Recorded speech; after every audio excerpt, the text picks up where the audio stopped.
I'm gonna put Haley beside you. Yeah, this is Haley today. Hi, baby. Oh, it's going. Okay, good. You good? Yep, almost. Okay, take your time. I just thought while I was back here. And. Hi, baby.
Alright, good. Let's see, real quick, just business-wise, sorry that's a mess. Whatever the quiz was today, we're gonna nail down those research topic choices on Wednesday. We can do some of that in class, but come with some ideas, and I'll have some ideas too, and we'll kind of shape it up together, okay? And then we're scheduled to be in the library on Friday. Why is that doing that? That's annoying. Stay still, please. Make sure you read chapter 5 for Wednesday too. Great chapter, I really like working with chapter 5. But chapter 4, daily life is worship is where we are today, yes? More or less? Okay. I just shared a Google Doc with you. We're gonna walk through it together today instead of separated. It just seems a little cleaner than trying to do PowerPoint. I didn't like my PowerPoint I had. First of all, tell me how much of this chapter you read, Kobe. 100%. Zach. I'm caught up now through Friday, but my book didn't come, so I went ahead and bought it on Kindle. Okay. So I will have 4 read today, but I have not read it yet. So 0% this year. Okay. But I am caught up 2 and 3. Shoot me an email with that, or I will totally forget to plug it in. Katrina. 100. I bought it. Yay! It's so much easier to read Yeah. if you have it in your hands. Yes. Grace. Around 80% probably. Okay. I almost finished the chapter. Haley. She's not really with us. We're recording. She probably read 100. She probably did. I'll double check with her though. All right, so excuse me. Any just initial reactions to this chapter before we dive into some of my not so initial reactions to it, responses, whatever.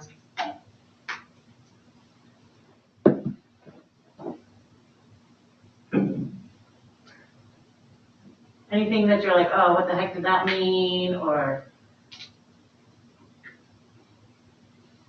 I need to do that, or somebody else needs to do that, or it's snowing. We all should just go home and get under the covers. It sounds like a dream. Literally. I literally will do that and then I won't leave my bed for like 2 days. So I need to not. She didn't text the other day, so it should be illegal to go outside because it's cold. Oh, I'm saying. Oh. I agree. Charles keeps saying that too. In Alaska, they just get paid, don't they? Because it's too dark to work and it's cold and I don't know they're how you used do to it in the dark. yeah, I wouldn't either. I would die. Like 90 days. My poor puppy, one of our dogs, I didn't notice the other one doing this, but I'm sure maybe he just chose not to poop. But our girl dog was out trying to poop, and she just kept like having to pick up her feet because they were so cold. I'm like, oh, I'm sorry, baby, but thanks for pooping outside anyway. So, all right, so That's I'm hearing basically no general immediate, and that is totally okay. Hmm. All right, so let's walk through some of the stuff I've got. Grab your book to follow along. Hey, you with the notes. I gotta scroll just a little bit. I got some quotes, I got some questions. I don't know. We're just gonna walk through this and see where it goes. It's way more than we'll have time for. because that's just how these chapters go. How's visibility on that? Do I need to make it bigger? All right. I have it pulled up on my computer. Oh, yeah, you got it on your computers too. Okay, so right from the beginning, I appreciate this reminder. The call to salvation is unconditional. Okay? The call to salvation is unconditional. Praise Jesus. Right? There are no conditions. There are no, only these people. You have to do this first. None of that. The call to salvation is unconditional. But the call to worship is conditional and subject to the spiritual and moral conditioner, sorry, that's something different. Condition of the worshiper. There we go. The call to worship is conditional, all right? Should we sing, come now is the time to worship, come just as you are to worship?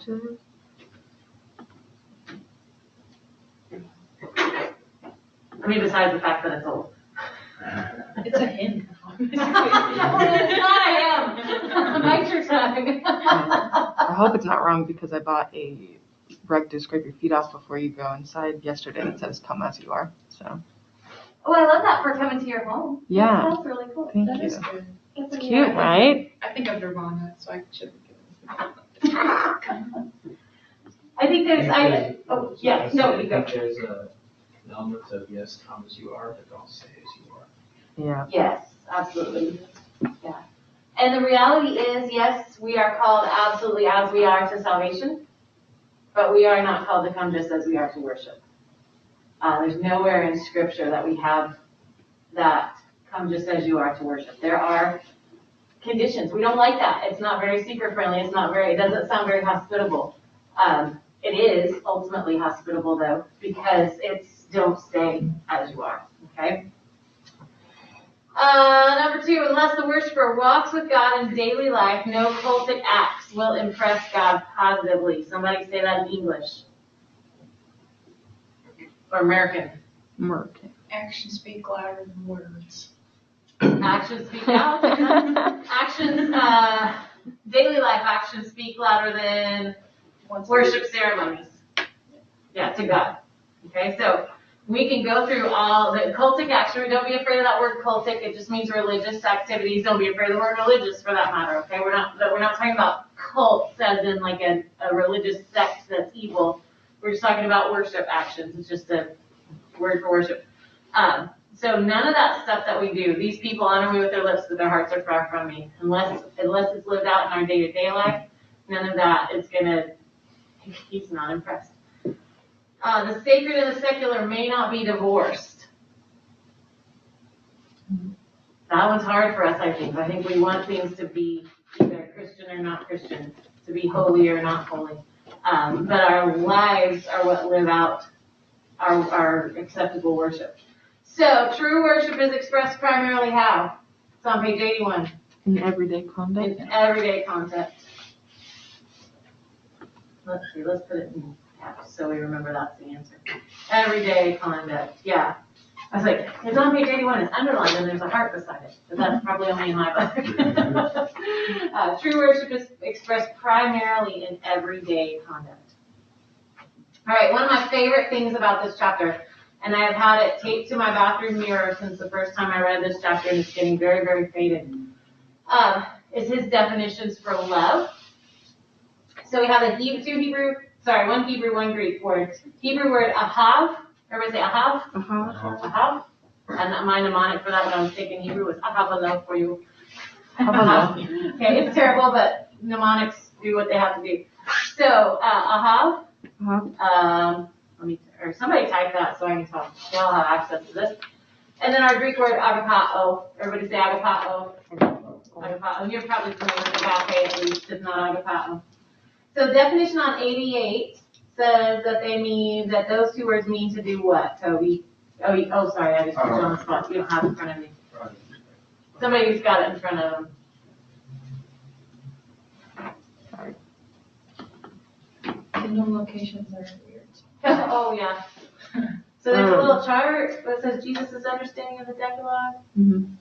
Just for the sake of time here, I'm seeing it. Can you ask the question again? I was about to type in the document. Oh. Confused. Here, I'll many type, you talk, I'll type. Okay.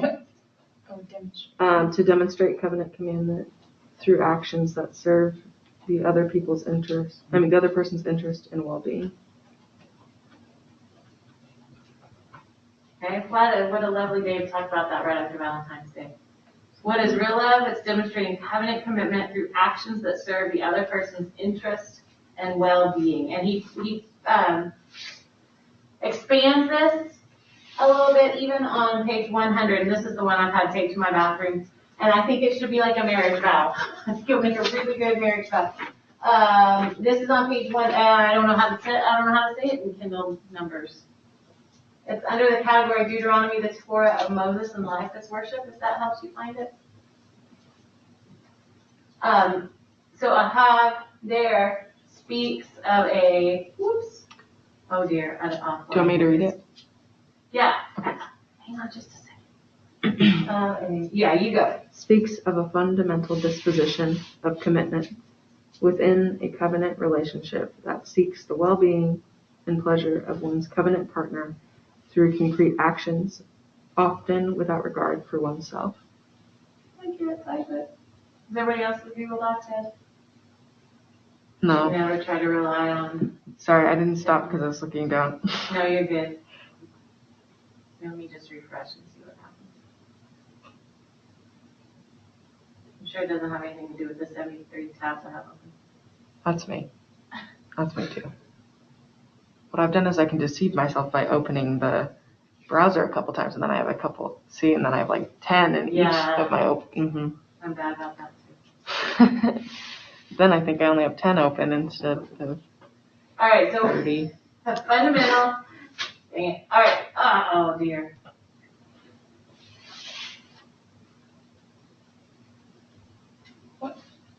Context is white. White.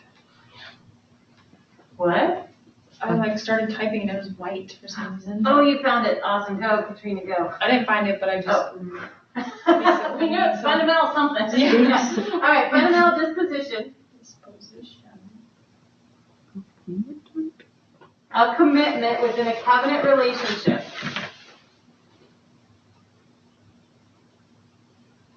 And here's where this gets more difficult. That seeks the well-being and pleasure of one's covenant partner through concrete actions. Not just, I love you, I just love you so much. But it shows out in daily life, often without regard for oneself.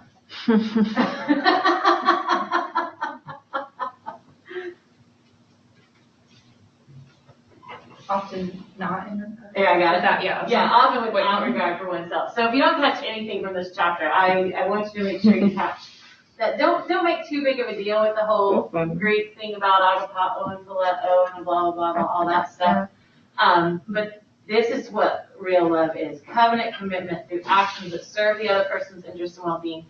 Covenant within that covenant, commitment within the covenant relationship seeks the well-being and pleasure of one's covenant partner through concrete actions, not just love you boo, often without regards to oneself. I don't think I've ever said those words out loud. First time for everything.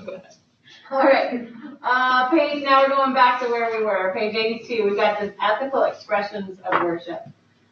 And notice, and I have these typed in here already. So there's 4 of these. Imago Dei, what's Imago Dei mean? Images. The image of God. Image of God. So as images of God, human beings govern the world on his behalf. Imitatio Dei, what's that mean? People of God. Yeah, so we imitate his character and his action. We're created in his image, therefore we imitate him. And then Block made up this word, Conventio Dei, that we are his covenant people, so we serve him and others rather than ourselves. And then the 4th pillar is actually the footnote on this page. Like I told you, footnotes in this book are really good. He adds a 4th one, a cosmological ethic, that we respect the order of the universe and we conduct ourselves to conform to that order, which means taking care of creation. It means recognizing that there isn't just a general orderliness to how God has created the world. Okay? Page 84. For those of you who have pages. I'm going to have to get the Kindle book so I can follow both people. We should be cautious about imposing the deontological ethical vision of Judaism and Jesus and Paul's day onto ancient Israel. Everybody good with that? Yep. Yeah, sure. What does deontological mean?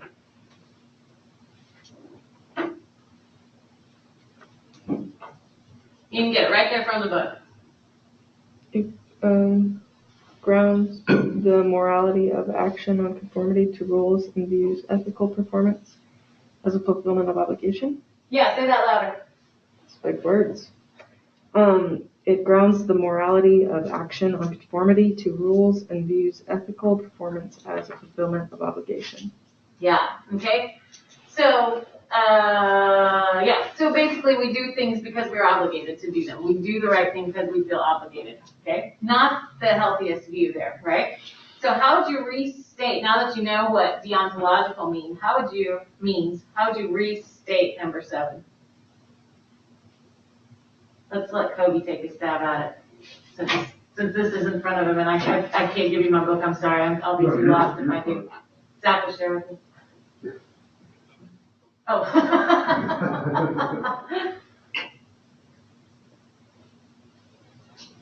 So you're asking to restate that entire sentence? Yeah, so take that caution that he gives us, number 7. We should be cautious about imposing the deontological ethical vision of Judaism in Jesus and Paul's day onto ancient Israel. So we shouldn't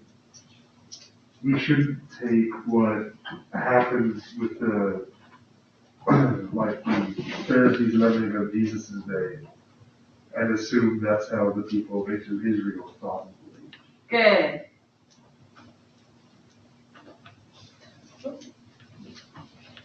Excuse me. Table number on the page right before that. This table number is 4.1. Does that help? I was wrong. That. So it's in the paragraph immediately at the bottom of that table. Good. Yeah. Yeah, excellent. Is that our tendency? Do we have a tendency to impose the deontological ethical vision of Judaism and Jesus of Paul's day onto ancient Israel? I think they used to. I know I would read passages involving the Pharisees, and I think, why would they do that? In the same way I would read stuff about Israel and think, why would they do that? Yeah. I always thought they kind of had the same line of process, and that's probably not necessarily true. Yeah, I think that's a good way to think about it. You know, I think it's easy for us to think that because we have all this woe to you, scribes and Pharisees language and Which I think is also crazy that, because I find myself doing that too every now and then. It's crazy to think about them like that, and just as easy to defend ourselves when people think about the church nowadays like that. oh wow. But whatever that one church was Baptist. Oh yeah, Westboro. In high school, I remember my youth group and I would get in classes, people would go like, what the heck about the church? I was like, well, it's not us. Like, we're not doing that. But then we look at this and we think, well, I'm about all the Jews who live bad. Yeah, that's a great observation. Yeah. And I think we have a tendency to assume that that's what God was telling the ancient Israelites, and it's just not. So, good. All right, let's get into some more nitty gritty here. Number 8, what's the whoops, there's the answer right there. I put it in there. Oh, you did? Okay. Sorry. I forgot that you could see everything, and the answers, and I thought I had forgotten to delete all the answers again. So, No, thank you. All right, what's the Decalogue commonly known as? 10 Commandments. Good job, Grace. Sorry. No, I that's forgot awesome. you guys could see it while I was filling out the answer. That's perfect. So Decalogue means 10 words. I almost said 2 words. It means 10 words. And he argues, again, that would be a better label for it than commandments. He's really into picking the right label. I probably should be more so. I'm just like, let's just talk about what it means, whether we get the right label or not. Now, the 10 Commandments, the Decalogue has a preamble. What's a preamble? We the people. Yeah, it's the we the people. It's We the the intro, right? It's like the intro paragraph. So what is the preamble? Not to that, but to the Decalogue. And this is on page A5, which is before you get to 4.2. This is between 4.1 and 4.2. Yeah. Okay, good. My page 104. The paragraph starts with contrary to popular visual reproductions, and you'll see a first and a second, and that's how I found out there were two purposes. I am Yahweh your God. Question. I am Yahweh your God who brought you out of the land of of Egypt, out of the house of slavery. Yeah, so first it identifies the divine suzerain by name and by his relationship. I am Yahweh, the one who brought you out. I am Yahweh, I am your God. Okay, and what's a suzerain? Feel free to Google that one if you need to. Sounds like a grandma name. It does, doesn't it? Suzerain. Or like a really trendy Gen Z name. Yeah. Actually, yeah. Gender reveal next week. Yeah. Could be a suzerain. Suzerain president. It's a good ring to it. I Googled it and it didn't It's a really video make game. sense. I know, that's what came up when I Googled it too. A sovereign or state having some control over another state that is internally Anonymous. autonomous. Internally autonomous, is that what it is? Yeah. So basically somebody who's in control. Historically, Suzerain. Yeah, feudal overlord. But I think he chooses this word particularly because Israel has some autonomy, because he's allowed them to have it, but he still has the complete oversight. Does that make sense? Yeah. More or less. All right, so the first one is that it identifies who's in control by his name, I am Yahweh, and his relationship, your God. Okay, and what's the second thing that the preamble does? Summarizes the history of this relationship to this point. Who brought you out of the land of Egypt? There you go. All right. So at this point, this is essentially the gospel for them, right? This is pre-Jesus, and so remember their moment of time changing. For us, it's the cross and the resurrection. For them, it was being brought out of Egypt. All right. So that was as pivotal as the cross and resurrection until the cross and resurrection happened. Okay. So this is the gospel in like 2 lines. I am the Lord your God who brought you out of Egypt. So be careful when we talk about the 10 Commandments, not to start with this, do not, do not, do not, do not. Start with what it's based on. I love that graciousness and Lot's willingness to point us towards God. Notice, this is number 10 on this thingy. Notice the 10 words were not given as prerequisites to the rescue. They were already rescued before they even had the 10 Commandments. Remember, the call to salvation is unconditional. They had it they were rescued before they had it, much less before they lived by it. The words are addressed to a people already redeemed and summarize the appropriate response to the incredible grace they have received, which, that's what worship is. Okay? Our response to what we've found out about who God is. So, the Decalogue calls Israel to vigilant commitment in at least 4 dimensions. And it is addressed to heads of households, and so that's why Block uses the male pronouns. This is table 4.2 this time.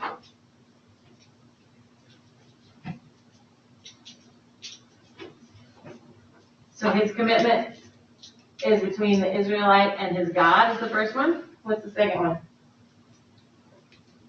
Israelite and his household. There you see it. The household. Israelite and his neighbors. Good.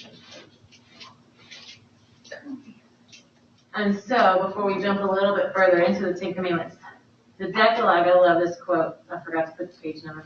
Envisions a community that has been freed from the tyranny of Egypt. So they've been rescued, they've been freed, but would be under constant threat of those with social and economic power behaving like little pharaohs.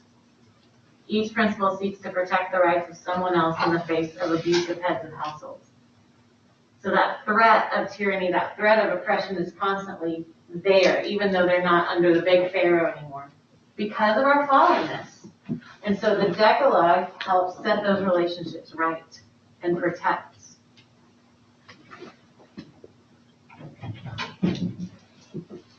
Okay. jump over, have I shared this with you? Yeah.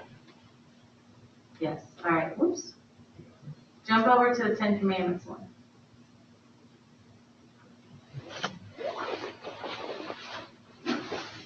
All right, now this time I want you to close your book, or hide it or something.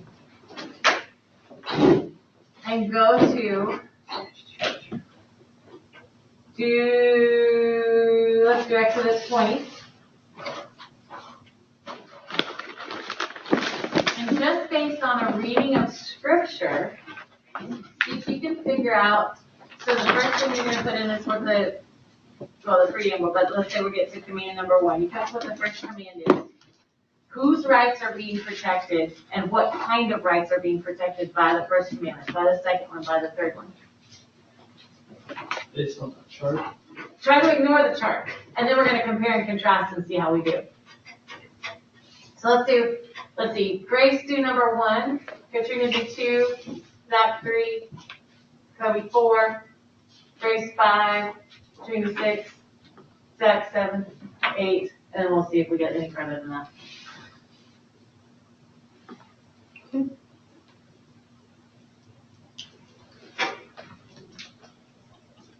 What's the verses for this? So go to Exodus 20. Okay. 3. 1, 2, 3, yes. Do you want it phrased like command? You must have no other God before me, or we should have no other God before him. So I'm just gonna, for the command part, where's my document? I'm just gonna put in the actual text itself. Cool.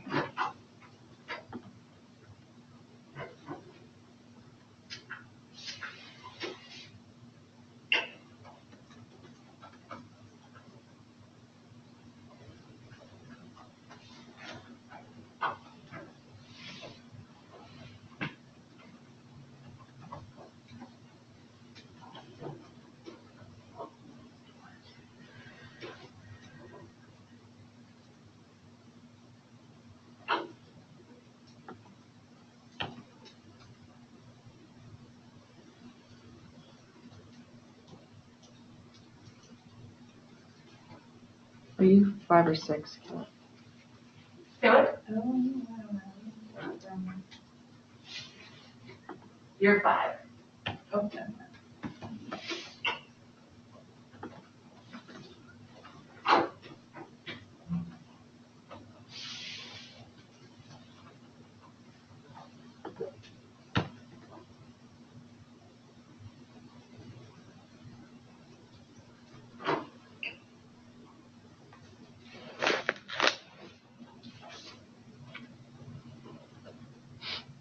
All my roommates were calling me. I was like, shh, phone, shh. It's because all of our lights are out and they're freaking out. Yeah, ours are too. Oh, Yeah. no. Yeah. It's something about like they're turning off certain, because like there's a high demand of energy. Yeah, like all the way through the central US, like from top to bottom. Yeah. So I guess they're like turning off energy. Can we keep our I was heaters? just sending the. Other than that, I'm good.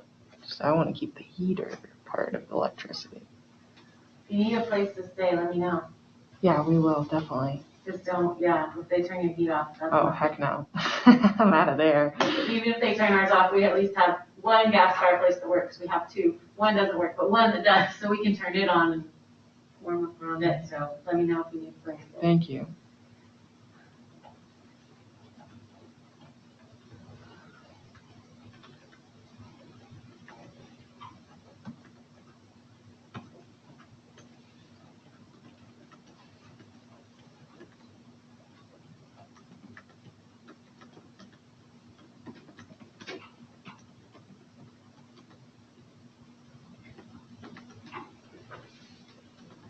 Okay, so Grace, we're not looking so much for what that is, but whose rights are being protected.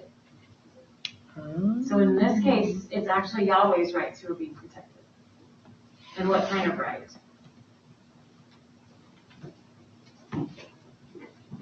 Cannot pronounce it.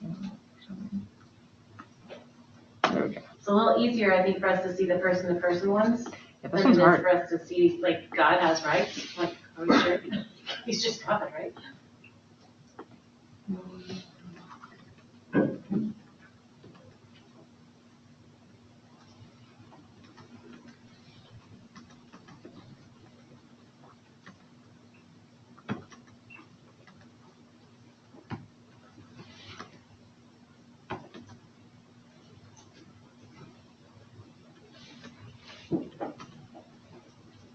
It's hard.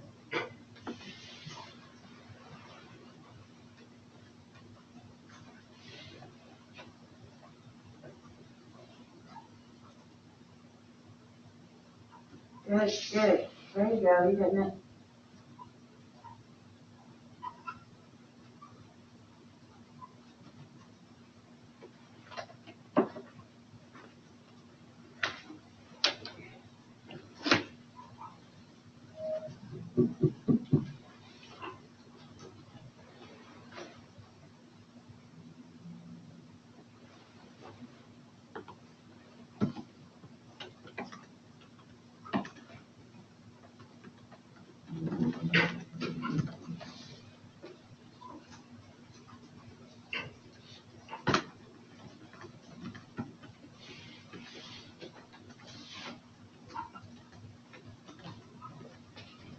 Grace, you can just stop right there with that first.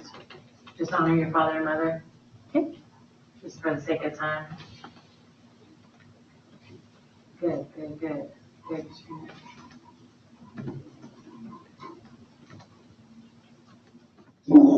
Hey, Scared me. That was all about it, man. done.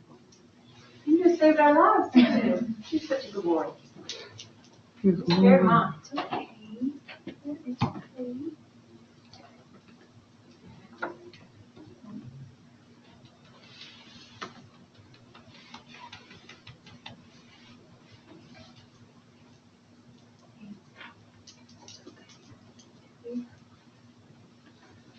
I don't think no one's gonna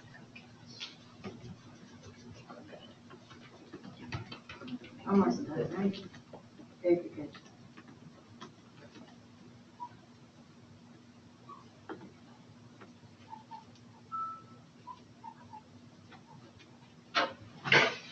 Have you ever thought of, while you're finishing up, have you ever thought of the Ten Commandments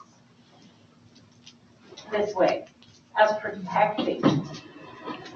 No? Talk about that, Katrina. No. Just no. Just list of rules. It's always just, I've always just had list of rules. But it's really interesting, like, the more I've been in college, realizing, like, God doesn't want our just, like, rule keeping. That, I can't remember the first class that introduced the idea of, like, laws, and his laws in particular are to protect us. Yeah. And I just remember being like, I don't think that's true. But then as I thought about it more, I was like, yeah, that's true. It's really hard to wrap our minds around it because, you know, we just see it, do not, do not, do not, do not, do not. And that's how, I mean, good grief, we've got stone tablets that the police hide behind the speed trap right here on our own campus that say, do not, do not, do not, do not. And it's hard to feel liberated in that until we take that time to get underneath it and what's the purpose of it. Compare and contrast that with blocks. Sometimes some of his were much more simplistic than some of the thoughts that you put down, and then some vice versa. I also noticed he actually has his tenor delineated differently, and he has just a really brief mention of why, and I would love to hear more about that, but that's not our point right now. So, good. Any other thoughts on this idea of the Ten Commandments actually being a bill of rights more so than a list of don'ts? Any other reactions or thoughts?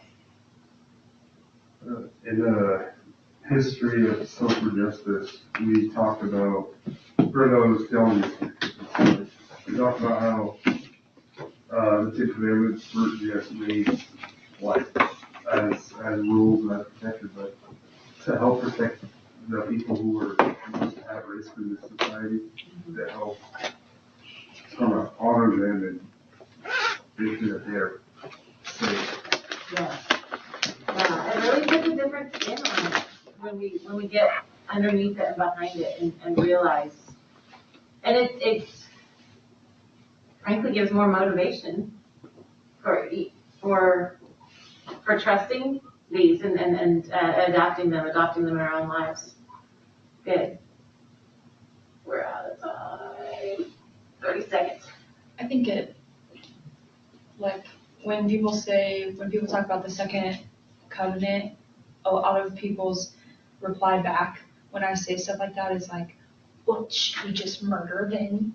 And so thinking of the commandments as like a bill of rights rather than like the rules that's the reply of like, no, that's not really, they're not rules, they're rights. They're protecting the Yeah. rights of it. Yeah, definitely. And he pulls that out. I don't know if you noticed that or not, but he actually, where is it? It's actually when he's talking about Leviticus, but on page 98, which I know isn't helpful if you're on Kindle, I'm sorry. But there's this big list that's set apart of all of these things that we think of as Old Covenant things that are genuinely very, very blatantly, very openly carried into the New Covenant. And so it's just not like we can be that dismissive by any means. Oh, so much more. But we gotta quit. So good work today, y'all. Thank you. Don't just left their look. Look out for each other.